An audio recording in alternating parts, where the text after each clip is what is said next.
How's it going, ladies and gentlemen? Mr. Donahue here once again. This time we're going to take a look at bond enthalpies and enthalpies of reactions. So we're talking about, the delta H's for reactions using the bond enthalpies. So objectives: use bond enthalpies to determine the enthalpy of a reaction. That's it. All right, so what's going on in a chemical reaction? Well, first thing's got to happen before you make new bonds. You got to break the bonds that exist. So first step is bonds are being broken. All right, so boom, I have these, this is going to be, 2H2 plus an O2 gives me 2H2O, the combustion of hydrogen gas. This is the reaction I'm talking about. Well, before we can make H2O, I got to break the bonds that exist. So I got to break these hydrogen single bonds, and I got to break this oxygen double bond. So I'm going to have to invest some energy to break those bonds apart. Remember, it takes energy to break things apart. And then next step, new bonds are being made. Well, those hydrogens and oxygens are going to mix around and make new bonds in order to form H2O. And when they do that, energy is being given off. So that's the release of energy. The difference between the energy invested in breaking the bonds and the energy evolved in creating new ones is the delta H for that reaction. So if I take a look at how much energy in to break the bonds and how much energy out, the difference between those two is going to be my heat of reaction. So mathematically, if you like equations, this is the equation. Delta H equals the sum of the enthalpies of the bonds broken minus the enthalpies of the bonds made. So the enthalpies for bonds broken, always a positive value because the energy is being invested in order to break those bonds. And that minus sign is there because we're giving off that energy. It's a negative value, and it's subtracted because energy is being given off when new bonds are being made. So I always think of like magnets. They're attracted to each other. They're bonded together. In order to separate them, I got to put in some energy. And, some stronger the magnet, the more you got to fight to break them apart. And energy is going to be given off when they come back together. So I'm putting in energy to separate them. And then when they come back together, I'm releasing energy. So I'm taking a look at before and after to figure out the overall change when I'm talking about chemical reactions. So let's work on an example. So what is the delta H for the following reaction? I got a carbon and two hydrogen molecules giving me CH. First thing I always like to do is to draw it out. So this carbon, pretty straightforward, just a carbon. But this two H2s, well, I remember hydrogens are single bonded to each other, and I got two of them. So I got to break those bonds, and then I'm going to make a CH4. So I draw out what is CH4 going to look like? Well, it's going to be carbon in the middle with 4 bonds to 4 different hydrogens. So now let me start doing the math. Carbon, I don't got to worry about breaking any bonds because it's all by itself. But these two hydrogen molecules, I do have to break them. I have 2 HH bonds that I have to break. So I'm going to look up what is the enthalpy for my HH bond.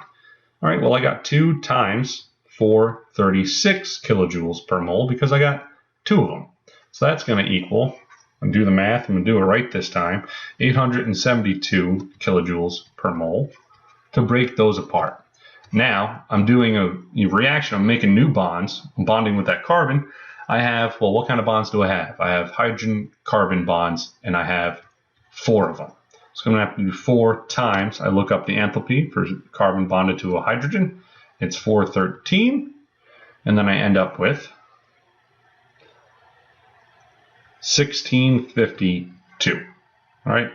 So now I go, all right, well, I had to put in this much energy to break the bonds, and I got out this much energy when I made the new bonds. So if I figure out, well, overall, what is the change? Well, now I just plug and chug some numbers. Plus 872 minus 1652, and I get negative 780 kilojoules per mole. So that is my delta H for my reaction. That's it. That's all you got to do. This stuff isn't terrible. It's kind of straightforward, but the obnoxious thing that you're going to have to do is you got to draw it out so you can see all the bonds that are involved. All right? So what is the delta H for the following reaction based on those bond enthalpies? Here's another example. I got CH4 and 2 O2s, going to be CO2 and 2 H2Os. Again, draw it out. All right, I got carbon bonded to 4 hydrogens, so I know that's one kind of bond that I got going on. I also have 2 O2s. I know oxygen, the molecule is double bonded to the other oxygen. I'm making CO2, and I know, all right, there's C double bond O's in that one, and I have 2 H2O molecules. So, boom, there's my H2O molecules. Now we can start taking a look at all the bond enthalpies. Well, in CH4, I have 4 carbon-hydrogen bonds. So I look up how much energy does it take to break a carbon-hydrogen bond. Well, 4 times that 413. And then the oxygens, I have 2 oxygen double bonded oxygen. So I looked that up. It's 495. So it's 2 times 495. And now I can take a look, well, how much energy did I have to put in to all of my reactants to break those bonds? When I add all those together, I get 2642 kilojoules. So I had to invest all those kilojoules, all that energy to break all those bonds. Now when I'm making my products, I'm releasing energy. So I got to take a look. I got carbon double bonded O, and I got 2 of them. So I got to do 2 times, and I look up, see double bond O, 799.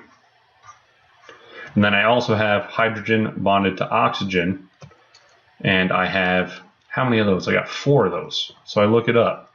4 times each oxygen hydrogen bond, 463.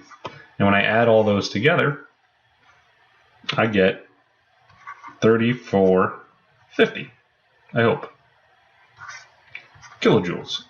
And that's energy that's being released. So if I take a look, well, what's my overall change? When I take the difference there, I get negative 808 kilojoules per mole.